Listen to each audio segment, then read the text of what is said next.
Suivez attentivement comment déterminer la matrice A de G. Premièrement, il faut écrire la fonction G sous cette forme-ci, en mettant ses coordonnées sous forme d'une colonne. On commence par la première coordonnée de G, qui est 2x plus y plus z.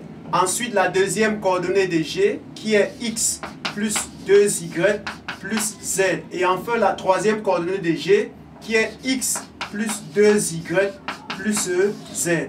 Lorsque vous avez placé les coordonnées de G sous la forme d'une colonne, il est plus facile donc de trouver la matrice de A. Alors, la matrice A de G est donc égale à quoi? Vous commencez par regarder les coefficients qui se trouvent devant chaque variable. Ici, nous avons le coefficient 2. Ici, nous avons le coefficient, lorsqu'on n'a rien écrit ici, ça veut dire que c'est 1. Ici, le coefficient qui est ici devant, c'est 1.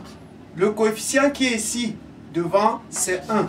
Le coefficient qui est ici, c'est 2. Le coefficient qui est ici, c'est 2. Le coefficient qui est ici, c'est 1. Le coefficient qui est là, c'est 1. Et enfin, le coefficient qui est là, c'est 1. Voilà donc la matrice A de G.